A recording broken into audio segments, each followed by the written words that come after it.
like we've never done this before. But hi, welcome back to Life Begins podcast. I'm Grace. I'm Shell. And it's nice to see you again. Yeah, we are still on our Advent. If you don't know what that is, if you've just joined us for the first time, we have 5 weeks running up to Christmas, and we're now on our second week, which is week 4, if that makes sense, because we're counting down. So, today we were going to talk about the power of pivot. Because everything that we want to do, this is called Life Begins. And so we're looking at life. In the last 2 series, we focused mainly on guests coming in, which we love. And we're going to have guests back, right? We are, right? Oh, just checking. Definitely. Yeah, for sure. Because everyone's got a life experience. That's kind of the reason why we do this. And we just want to share those things. Life can begin at any time. So, I've just gone off topic, but right, we normally have guests, but for this is a mini series. It's just 5 episodes, and it's to close off 2020, which has been interesting, and to look forward to 2021, which could hopefully be a bit more positively interesting. So today we're going to be talking about the power of the pivot, and we'll go into that in a bit. But for now, how are you doing, Shell? I'm all right, Grace, and we're coming out of our second lockdown very soon. Into our new tiers, and I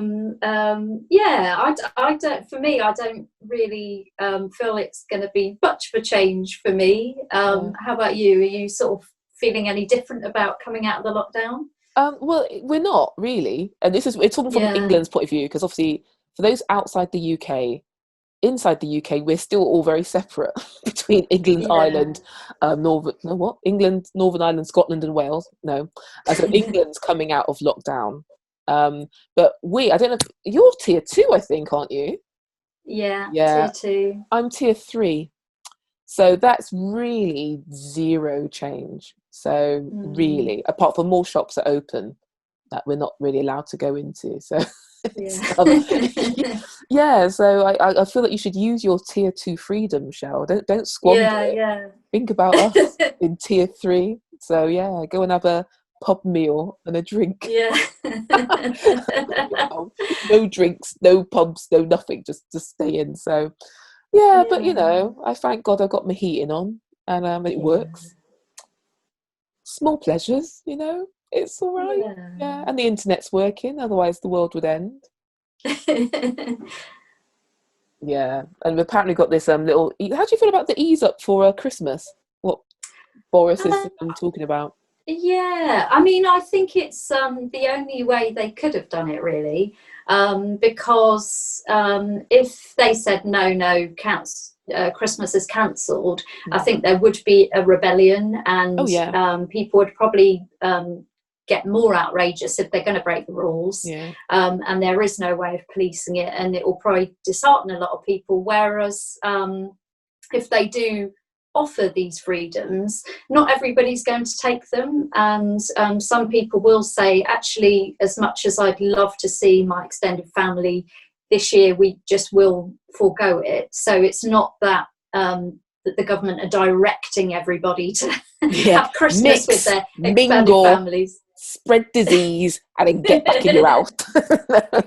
So I think really that was the only way they could have done it, and you do have to hand over a certain amount of trust to people and independent thinking about what they're going to do. So I think they've done the right thing. I mean, as for me, because I agree, and there would be a rebellion. I think we'd be seeing 17th century France. I don't know, that's when they have those revolutions. But I for one, and I hope most people will not be exploiting it, and I've got no interest. The thing is, I quite like the excuse to not have to make Christmas a big deal. At the end of the day, what's Christmas about? It's about Jesus and peace on earth. It's not about mad shopping and catering for 500,000 people. So I'm quite happy. That might just be because I'm lazy and tight. I'd like to think it's because I like to think of the true meaning of a simple Christmas and to think of what's important.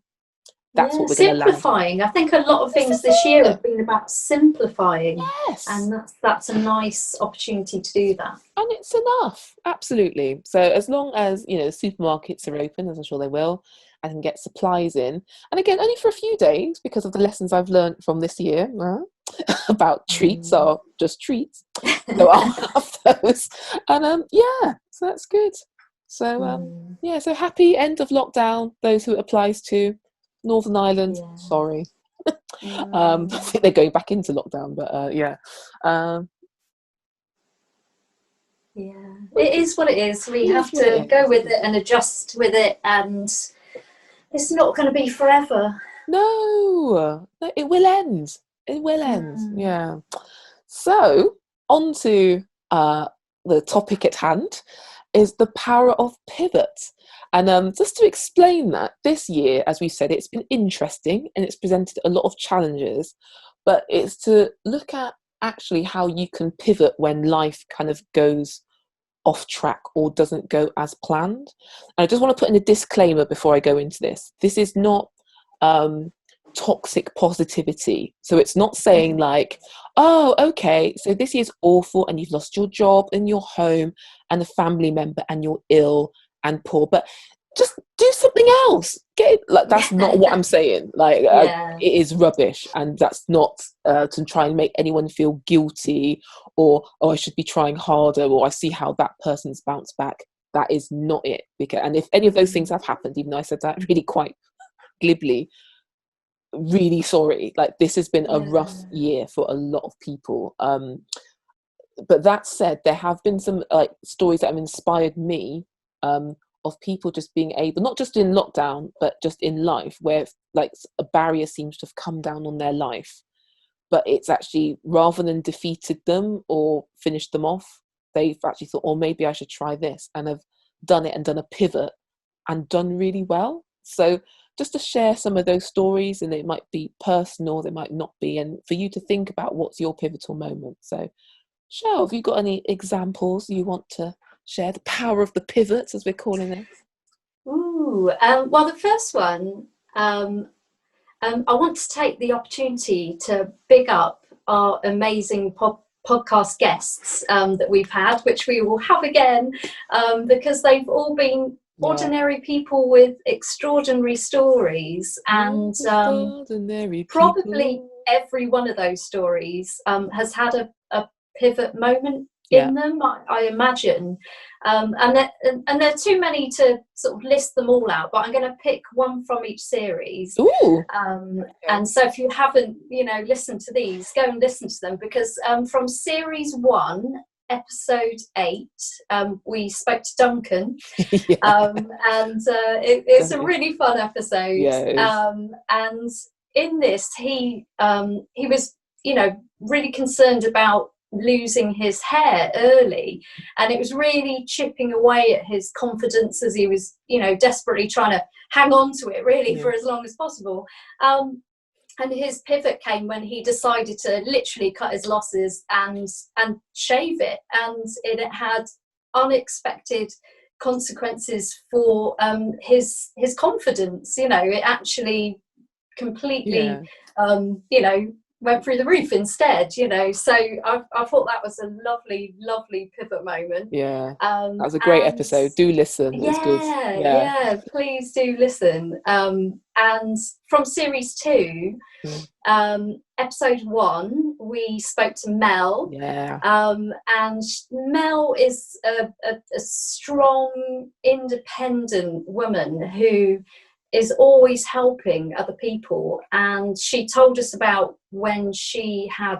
a serious knee operation, was recovering from that, and she found it initially very difficult to accept help and to ask for help, because she is the independent person that is strong in helping other people. And so with her pivot moment of sort of saying, okay, I can actually ask for help, she told us a story of sort of discovering how vulnerability can be a real strength. So there's just so many fantastic stories, and I just want to go and listen to them all again. And can't wait for future guests, because we just, Absolutely. learn so much from them. Yeah. No, Yeah. absolutely. Because both their stories, like, yeah, because Duncan just cracked me up. And Yeah. yeah, but and he's a good friend, so it's like seeing it. Yeah, it's like you don't think anything, and Mel was amazing, and just the power of Mm. vulnerability. It's very Brené Brown, actually. Yeah. Mel's episodes, and we shared about moments like the power of being vulnerable and the power of a few tears.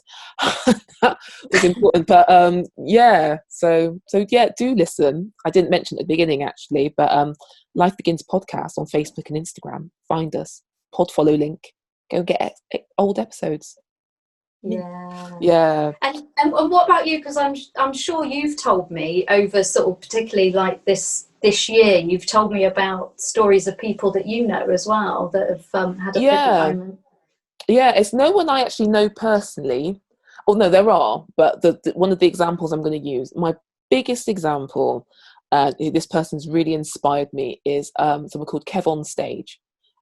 So those who don't know, he's American, he's a comedian, and he's been very much an online comedian. So his full name's Kevin Fredericks, but he's known at Kev on Stage on everything. Now, he has been, over the last few years in particular, he's been really blowing up. So he's one of these social media comedians, like I said, but he does live tours as well. And I think he had 2 tours lined up for 2020 and international tours as well. The last couple of years he's come to the UK. I would have seen him because I really follow him. I love his content. But every time he's been to the UK, I've not been in the UK. Riddle me that. But anyway.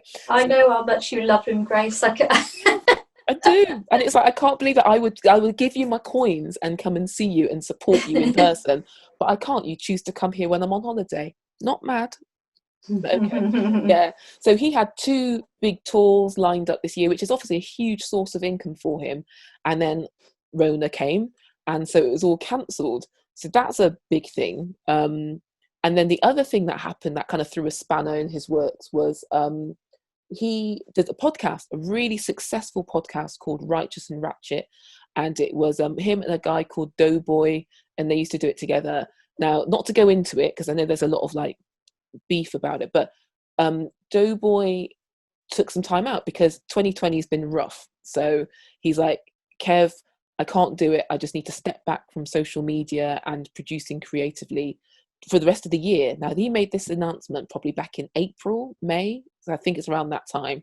So Kev's like, of course, look after your mental health, look after yourself. That's fine. And then Doughboy said, can you not get another co-host though? Because I don't know if I could take that. And Kev, I think very generously said, sure, because their podcast is commercial. Like, we do it for the love of it. The love of it. We don't have sponsors. We don't have people paying us. Yeah, amen.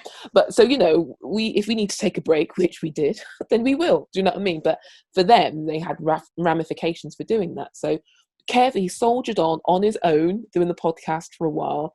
And which was tough. He found it tough. I still found him entertaining, but I think he lost a few followers and like, nah, this ain't it anymore. So I think he'd had a rough time. Like, I can't tour. That's my huge source of income. My podcasting is a huge source of income. I can't do it. Then, so it's a bit long-winded, but then BLM happened. So all the Black Lives Matter movement happened. And he was saying to his wife, like, obviously took it really hard, and around the world it was a big thing. It was a big thing for me, but them being in America, it was a real big thing. And he said to his wife, I just want to do something. I just want to do something practical. I want to be able to give people opportunities, like other Black creators opportunities. And his wife said, yeah, but like, which is great, but think about what it's like for Black women. Like, everything you do is with other Black men. He goes, right.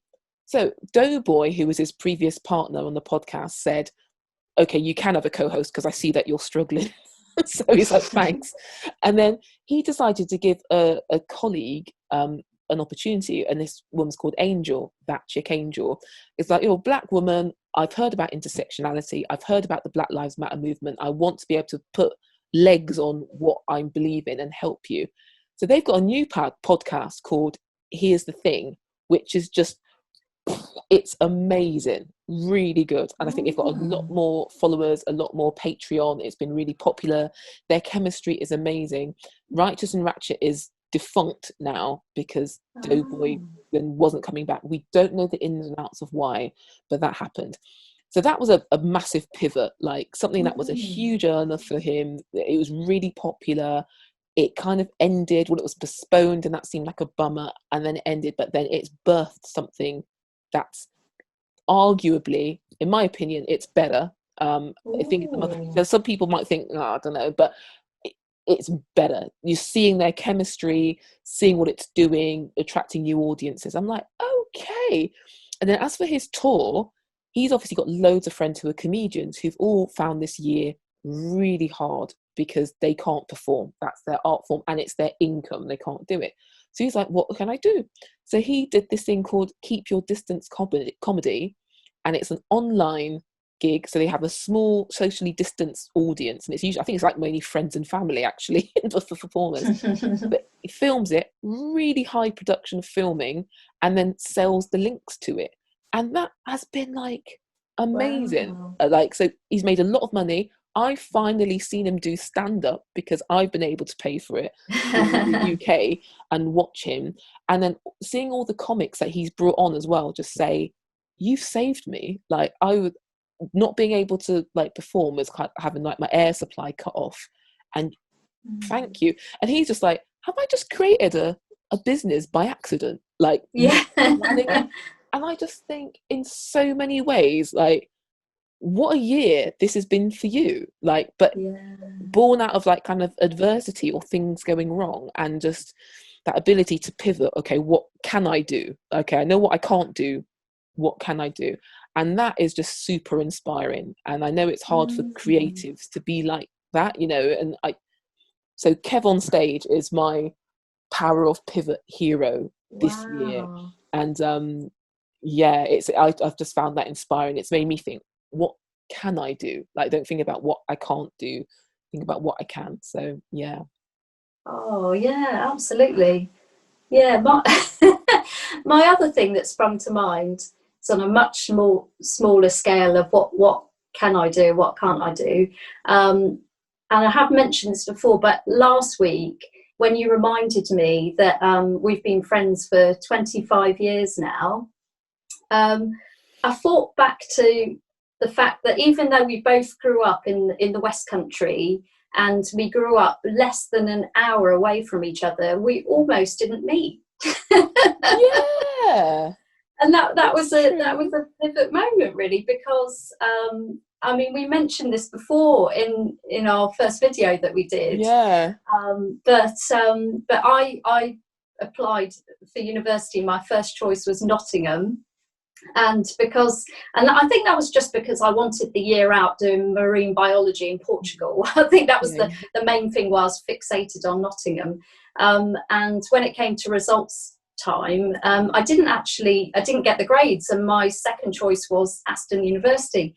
And I was so devastated, really devastated. I was crying on the phone to Clearing, and I was sort of thinking, you know, well, I don't want anything else. I just want Nottingham. And shall I maybe take a year out and retake my exams and see if I could get into Nottingham? That's the thing I want. I don't want anything else. And then I just had a moment where I just thought about what the lady said to me on Clearing, and actually I did have an offer of going to Aston in Birmingham, and I thought, well, this is what I can do. Okay, I'm going to go. I might not like it, you know, and I can leave if I don't like it. But of course, I loved it straight away. And as soon as I got to halls of residence, whose door was directly opposite mine, with a big sort of fake hand hanging. Oh gosh!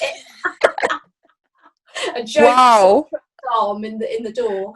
Yeah. Oh gosh, because I was so zany. We both had unusual first impressions of each other, I think. Yeah. But you know, I mean, wow! Like if I hadn't sort of gone with, okay, these are what my options are, let's give it a go, then we wouldn't even be speaking today, really. We wouldn't have met. See, the power of pivot. You thought, oh, it's awful, I don't want to go to Aston. God was like, there's a treat. Yeah, Aston, whatever, in a degree, okay, but Grace is there. You don't know her yet, but trust me, it's good. Yeah. I'm And delighted. I loved Aston, you know, so Yeah, big up Aston. Sorry, yeah, sorry for Aston doubting was. you. Yeah, that's right. And you know, Yeah. Oh no, that's so true. That is so mm, true. Yeah, I've got. It's funny you talk about like opportunities like that, like things that have gone wrong. Because I wasn't going to say this, but with career planning, when we were at Aston, and obviously you graduate and you try. I say obviously, but you try and get a job worthy of the money you've spent. And I had this big thing of wanting to join the prison service. Like I anyway, but yeah, I've always been interested in public service and public sector and stuff, and to give something of value back. So did it, got onto the graduate scheme. Well, I didn't get onto it, but I applied for it, and it was a rigorous process. But I was like, this is it. I'm going to be on the, I work for the prison service on their graduate scheme. I can make a difference, do you know what I mean, in the whole justice system and all that kind of stuff. 8 months of that, of many interviews and exams and tests, and I got to the final stage of it and didn't get it. And I was just, what? That's the only way. I was winded. I thought, I've put all my energy into doing this, and I did well to get to that stage, yeah, yeah, And I was like, God, what? But no, God, that wasn't the plan. The plan was I was going to do this, but I thank him because I'm very glad that I'm not doing that for multiple reasons, and he knows best. So I think to trust him. But what is funny is that, Shell, you keep reporting to me that people from 20 years ago are still like, yeah, how's Grace getting on the prison service? yeah, That's how much of an impact it had on me, and how much that was where my life was directed. All my yeah. energies were into doing that. And that's hilarious that you still It get is. inquiries. It, so many people that of my friends who've met you, you know, in the past, that still ask about that, and it obviously was such a big thing in Yeah, your life at the yeah. time.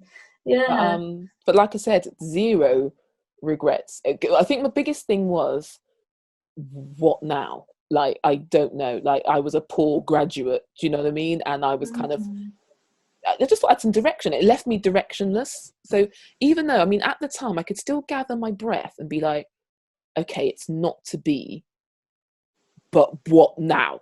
That was the thing. And yeah. it must be for a reason, but for real, what? Do you know what I mean? So yeah, yeah, that power of just gathering your breath really is quite good. But it was completely right.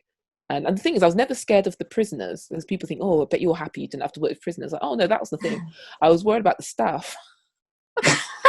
It really was, because you can't be like 22 or 23 and then like go into something as like hard, as the prison service, but to be on a fast track to become a governor and not get some heat for that. Do you know what I mean? And Yeah. I don't think I could have handled it. So yeah, prisoners, yeah, murderers. Okay, cool. We can talk. Like, nah, staff, nah. So such a pivot. But like when the barrier comes down, what now? And obviously, I didn't Yeah. just go and join the dole queue. I went on to do other things, and that's all worked out well. So taking a And it's breath. true. It's like you. I've had several jobs that I didn't get. I was maybe close to getting them, Mm. and then you know at the time I was devastated. But when I got the next job, I thought, that thing wasn't for me because this was it. But it's Yeah, just hard to see that until you know you're past that bit. So yeah, yeah. embrace the pivot. Yes, that's the advice, the takeaway. So if you do feel that your things have just come crashing down and your options are shut, just take this opportunity to take a breath. You've got this. We're trusting that it's going to work out for the best, and that's not to Mm, go over things that might be problematic. It's not that. It's not just to like yeah. brush them under the carpet, but hold it together, take a breath. We're willing you on, and I'm sure there are lots of people in your life that, if you can look around, that are like, we're here for you. And actually, I Yeah. just want to shout out on that. With lockdown, my heart goes out to the entertainment industry and the hospitality Mm, industry. And then they were saying about, at the beginning of this episode, like, can't go out for a drink to a pub. I mm. am so impressed, in particular with pubs and restaurants of the things they've put in place to always be pivoting, like every time the government have Yeah. changed their guidelines. And I am so impressed. And they're still getting more obstacles. They still can't go for it, but Mm. their adaptability has blown my mind. And so do Mm. support when we can, or in any ways that you can now, support your local hospitality industries and do support the events. And I think of, we spoke to, we've had an interview with one of our guests that we've not actually put out an episode yet. And I think of Jill, and Jill, Mm. we're coming for you in the best way. That sounds quite threatening. Yeah, we're coming for you. Yeah, but Jill works in the arts, and she does amazing work in Bristol with theatre and young people and education. And Jill and Brave Bold Drama is the name of her Yeah. company. They've done so much pivoting in this time, and struggling to survive in this hard thing. So do support your local arts, support your community arts. Praying for the events industry, like gigs and musicians and artists and people who do things that generally make us happy. So Mm. I really pray the power of the pivot for you guys, and that you carry on, but that we can do our bits to support you. So I just didn't plan that, but just a little shout out. Yeah, no, it's brilliant. Yeah, absolutely brilliant. What people have done, innovation, and yeah, absolutely amazing. Yeah. Say necessity is the mother of invention. That's the thing, isn't it? Mm. That's why. So good things can come out of it. Just hold on. So yeah. Anyway, so we're on our Advent. So we're at number 4. Number 4. See, look, I've got like a monstrously sized hand. So what's our 4 this week, Shell? Yeah, so I'm going to struggle to say this. 4 theme 4 because of my F's. So our theme of 4 today is, what 4 pieces of advice have people given you over the years that you found helpful? Do you want me to go first? Don't mind. Up to you. All right. This one, it's funny because you just said that you found helpful.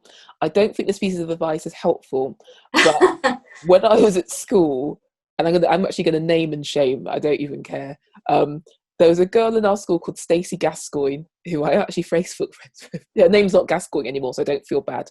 But Stacey Gascoigne said in school, like, never trust a man wearing high-tech trainers. Oh. And that, I don't know what it's based on. I don't think it's based on anything of fact, but it hasn't left me. We're talking 30 years ago.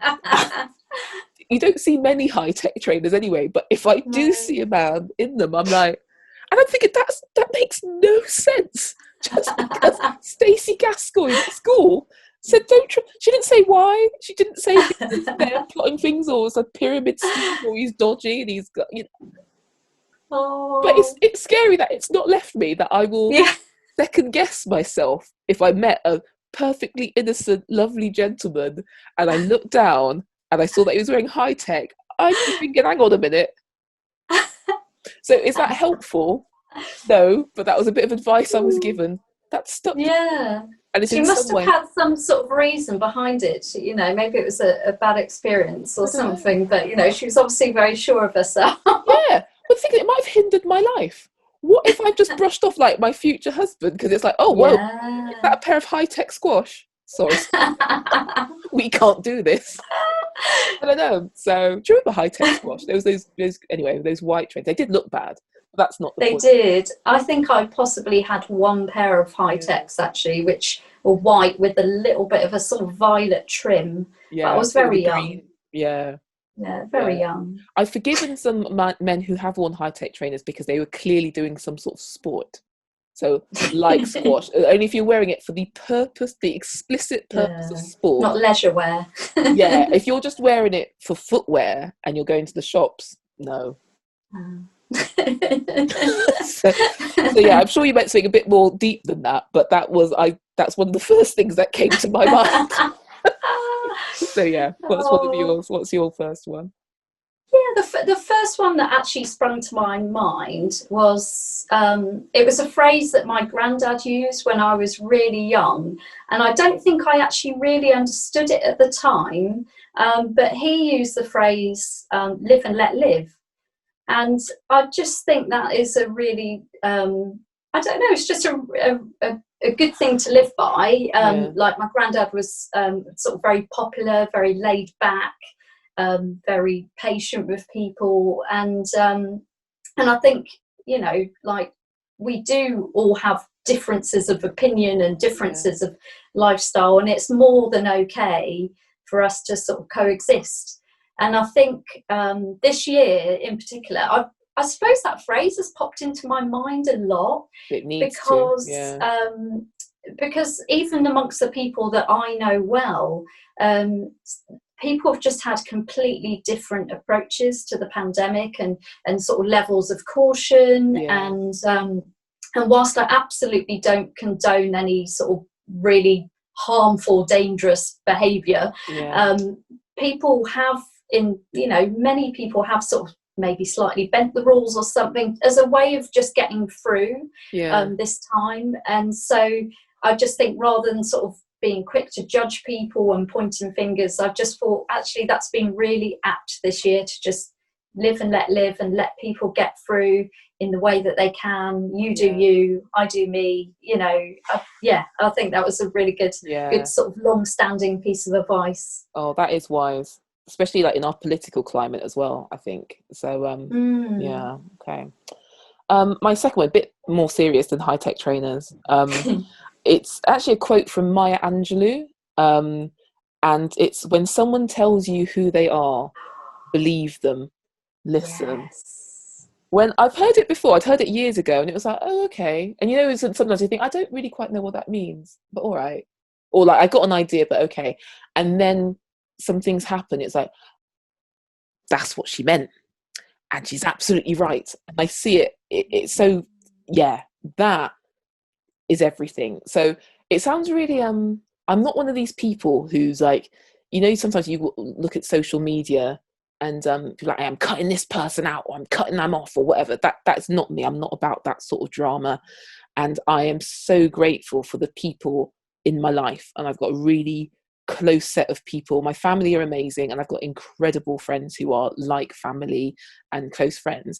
But I think one of the reasons, I think I might have been doing this inadvertently, like who I let in my inner circle. Because if someone, basically, someone will show you who they are or what their motives are, and if they Mm. do, and it's like, okay, that's, I'm not sure that's kind of what I like. Now, you don't have to be all dramatic. It's like, yeah, you're dead to me and stay over there. You don't have to do that. But it's like, okay, that's not the person that would be in my inner circle then, because you've shown me things. We can still be Yeah. friends. We can still be friendly acquaintances or whatever, but, or we can be colleagues or anything like that. But okay, like, I, yeah. Gosh, I was making it sound so Yeah. dramatic, like I've got lots of mortal No, enemies. I don't. not at all. Because But I think quite often, yeah, quite often there are little telltale yes, signs, and you yes, just, um, it's not until later on down the line yeah, that you sort of think, well, actually, I knew they were unreliable, and I knew that they were going to talk about me behind my back, or, you know, yeah, things like that. yeah, And it's like, just listen to the, yeah, listen to the signs, and yeah. yeah, Because I remember yeah. watching a really old episode of Oprah, so it's like back in the 90s or something, and it was, sadly, it was really harrowing one on domestic violence, or something like, really poor relationships, but let's say domestic violence. I think it was that, and I think everyone in the audience was in some way affected by domestic violence, or whether they were currently affected or they had been. And the therapist that came on said, raise your hand if you saw in the first 6 months of your relationship some indication of what you've later experienced. And overwhelmingly, everyone was like, yeah, I can't say I didn't see it. So, not to say, and it's not to judge, because you don't know. Do you know what I mean? But you Mm, can really brush some things away, or like, no, it's not that. Surely they didn't mean that. But it's so that maybe you should just take a check. And it's hard, especially if you're involved romantically, to think mm. clearly. It's hard to do that, and especially when you want to see the best. And but it's like, actually, that was a little indicator. Like, I never thought it'd go down to that level or whatever. But just to explore. I just thought that was a really interesting straw poll and that's always stuck with me, actually. I can see it. It's like no one's perfect, so you can see things, but actually you will be getting alarm bells and spidey sense. Do you know what I mean? And I can think of times when I've disregarded spidey sense. It's like, nah, and I filled in the gaps, and I filled in the gaps positively. And it's like, no, and you know what? I saw it.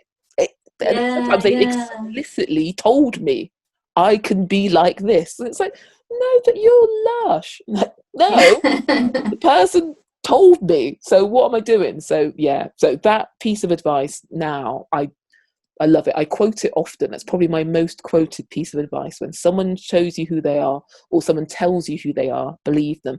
And she says, and believe them the first time. That's actually the complete quote. Like, don't make it up. They have to tell you many times. They will show themselves. So yeah, that's actually made me think of a program I mentioned to you that BBC have got on iPlayer at the moment, and it's called something like "Is This Coercive Control?" And it's really interesting. It's like they got a set of people, sort of young people, and they're sort of playing them different parts of the story and just sort of saying, do you think there's anything a bit weird about this situation, and anything a bit weird about this one? And it's really interesting. Wow. Yeah, give it a watch. Is this coercive control? Yeah. Okay. Oh. Yeah, it's quite interesting. But yeah, following your instincts. Yeah. Cool. Yeah. Another one of my bits of advice, it wasn't a phrase, but I'm pretty sure it was actually Mel that said this to me, and she was saying to be mindful of the language that you use in terms of not being doubtful or over apologetic or sort of meek or uncertain about yourself. So for example, overusing words like just or I think when you actually know. And so I particularly noticed this in my work emails, or I used to, where the next day after she told me this, I looked at an email I had just composed, and then I actually removed about 5 justs from it. It was kind of just dropping you a quick line to mention that we have that deadline on Monday, and if you could just send me that thing, because and quite often and now I look back on it and I take the justs out, and I realise that the email isn't abrupt or or rude, but it's just being sure of myself. And it's like, yes, there is a deadline on Monday, and yes, I do need a report to come in, and it's just also it's that doubting yourself and being over apologetic.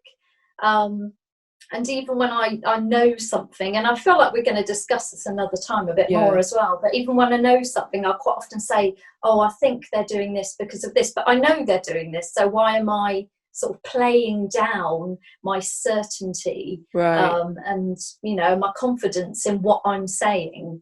So I think that's a good piece of advice, because now I probably do fewer justs because I catch myself while I'm doing it, but it's a work in progress for me, actually. Do you know, I just as you're saying that, and I was thinking about how I email people at work, and I think I do things, I'm trying to soften it, but not from doubt, and I'm just thinking, oh my gosh, am I passive aggressive? Do you know what I mean? And it's like, if you could just say this, it's like, I know darn well we said this.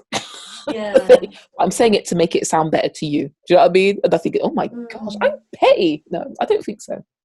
But I think I see it as soft skills. But I don't think, she says, doubting myself, I don't think I do it from a position of a lack of doubt. But I'm going to really reflect on that. I'm going to go and audit some of my emails and see, and I might try that. It might just be, and occasionally just taking those justs out, I maybe needed to rephrase something, and that's fine. I just rephrased it in a assertive way, but it didn't have to be rude. Oh, okay. Well, my next piece of advice I think of has come from my own mother, Mumsy, and it's her approach to money. And so she'd be like, eat a little, spend a little, save a lot. That's her thing. Oh, That's nice. always, my mum is very good with money. And yeah, so that eat a little, spend a little, save a lot. And I can't say I've always adhered to that. I think as I'm getting older, I'm better. Like I remember even when I was going to uni, and she didn't really give me any explicit advice about money, like when I was moving out, but it was like, don't get a credit card.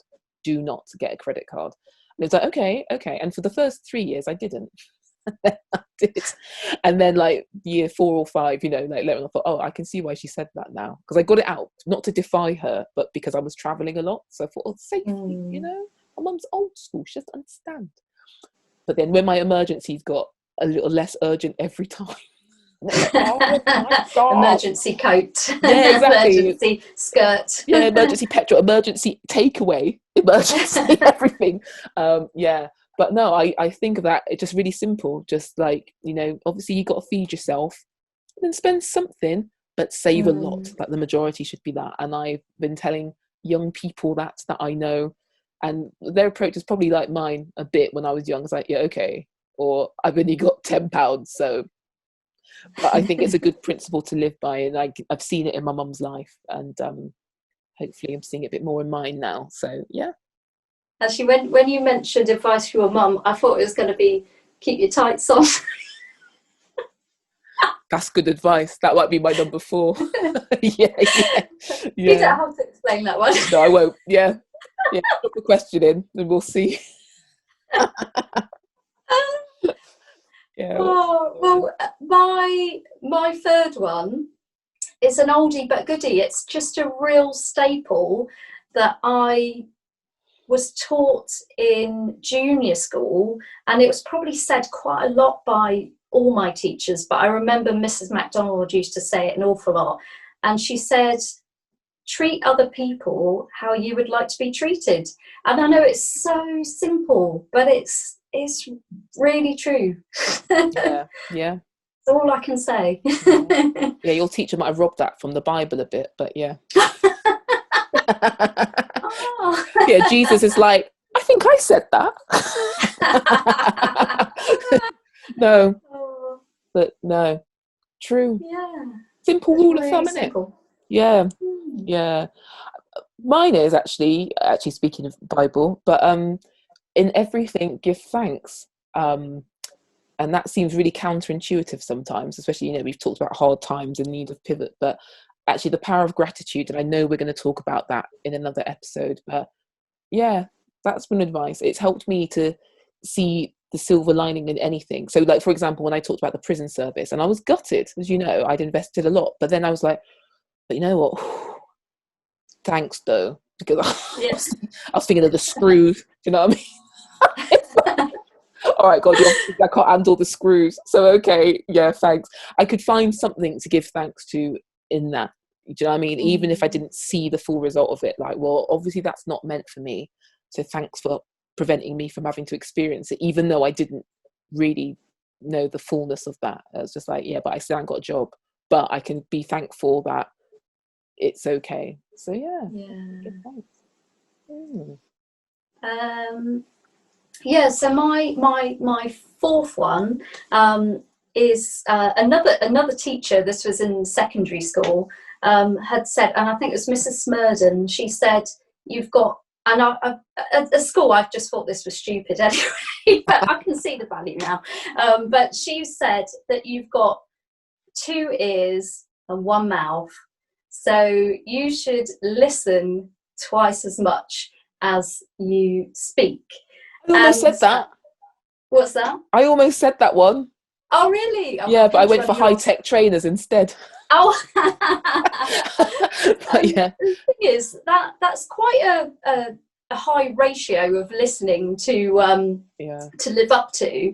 But I can see the value of it, because I remember maybe about 5 years ago, I did a weekend course in coaching, and in one of the exercises I was supposed to be the coach, and I was coaching a stranger, my partner, in a situation, in a real life dilemma. Yeah. And the rules were that I just had to listen, and the only things I was allowed to say was sort of affirming things like, yes, I understand, okay, I see. And then we had a few key sentences that would move the conversation on towards a solution, like, so what could you do next, and things like that. And before that, I thought I was actually quite a good listener, but when I literally was not allowed to say anything, not allowed to give my opinion at all, I actually had to really bite my tongue. I just really sort of thought, maybe I'm not as good a listener as I thought. I really have to work on this. And what I realised was that whilst this person was coming towards their solution, because they're supposed to work it out for themselves, in my mind, I'd already formulated a solution for them. And obviously I wasn't allowed to say it. And normally I would maybe sort of guide them to say, oh yeah, so probably you want to be thinking about leaving that job, or, you know, you're obviously very unhappy. And that person came to an entirely different solution. And they were really chuffed with that solution they came up with. And they were like, oh, thank you, that really helped. And I just thought, by listening instead of speaking, that really helped that person. So that was, I thought, yeah, I totally get that. And also, as you know, I quite often like reading random non-fiction. I just, you know, just get interested in lots of different topics. And a long time ago, I was reading up on the art of conversation, and in it was kind of saying, if you say, for example, I wanted you to come away feeling that we had a really good conversation, so I would make sure that I asked you a certain amount of questions, and a certain amount of good questions that were very open, and they would encourage you to speak. And they're not to be like an interview or an interrogation, but they're sort of there to get you to speak. And in the end, that would mean that you would end up speaking for quite a lot of the conversation, and you would go away thinking, oh wow, that was a really fun conversation, I enjoyed that. But that's because you did most of the speaking. So then you would maybe go to one of your friends later and say, do you know what, me and Shell had this really cracking conversation today. And then this friend would probably say to you, oh really, what did she say? And you'd be thinking, actually, I don't really remember the details. I don't remember what she said, but it was just a really good conversation. And that's the point, because I didn't say a lot.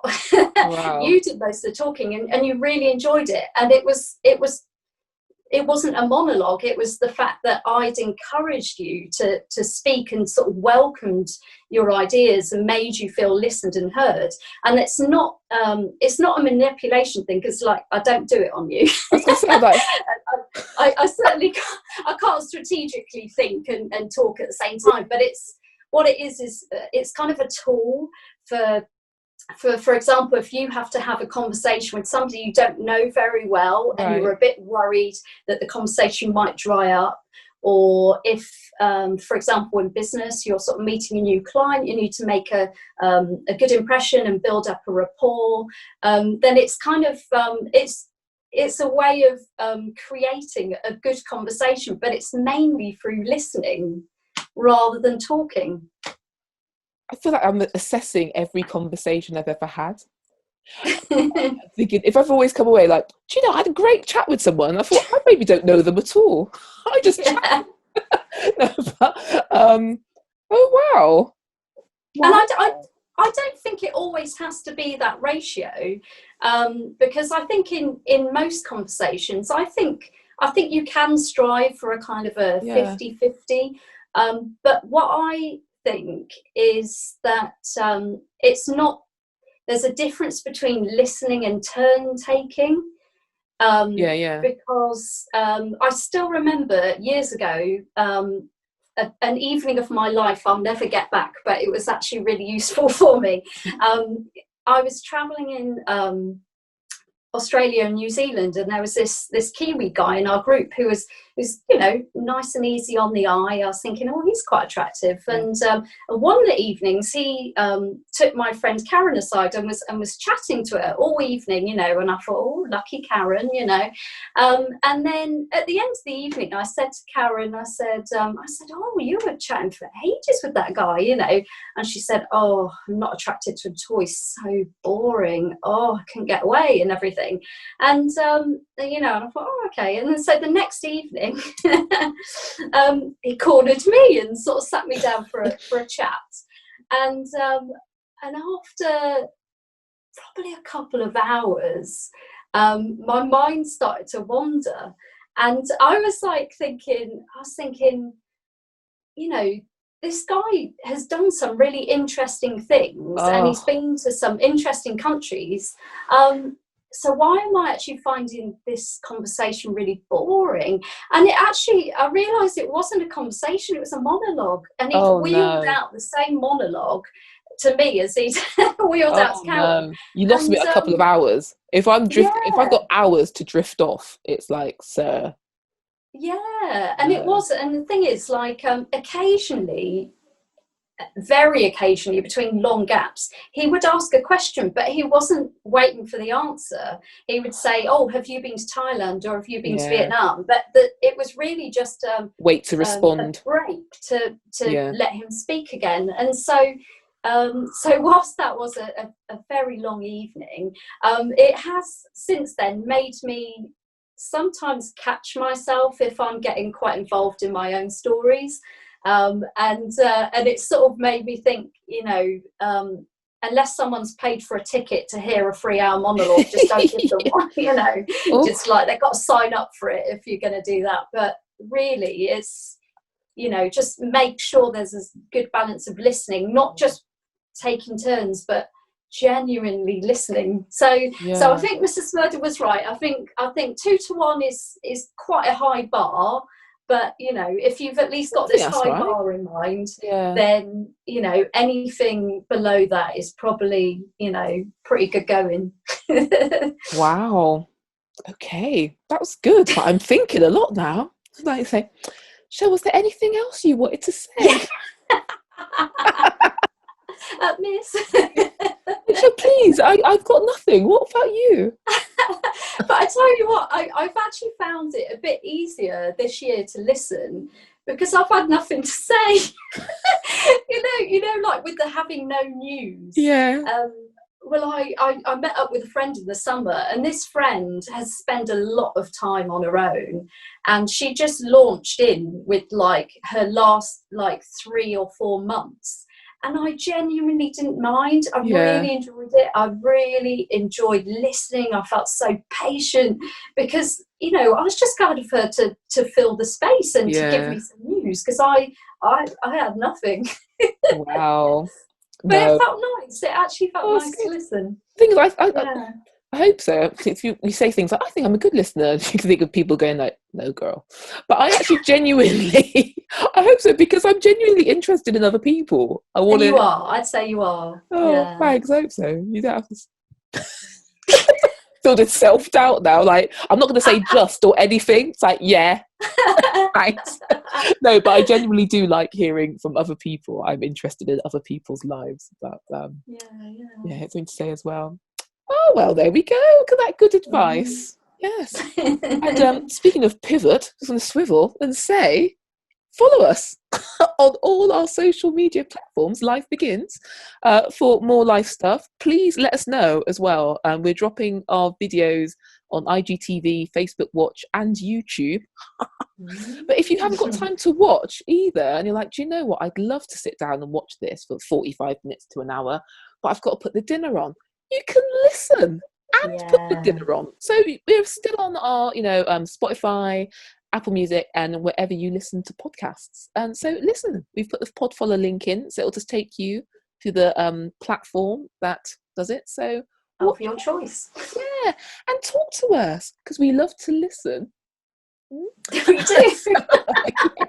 So we want to hear what you have to say. So do follow us. But thanks for joining us for Advent 4, and come back next Wednesday for 3. Anything else, Shell? No, that's all from me. No news, Grace. No news is good news. And you've listened beautifully. Thank you. All right. But yeah, Thank own the you. pivots. Yeah, we're going to get through it. Whatever you're going through, you're going to get through it. Power of pivot, but be kind to yourself. Take a breath. Look after yourself. I almost said and each other, but that's Jerry Springer. Yeah, I was thinking that. Oh, gosh. Ugh. Sorry. Who was that? No, not Jeremy Carr. Jerry Springer. Oh, yeah. So just the last image, our faces all wrinkled up like, ugh. Anyway, you have a nice day, all right? Yeah. Bye. Bye.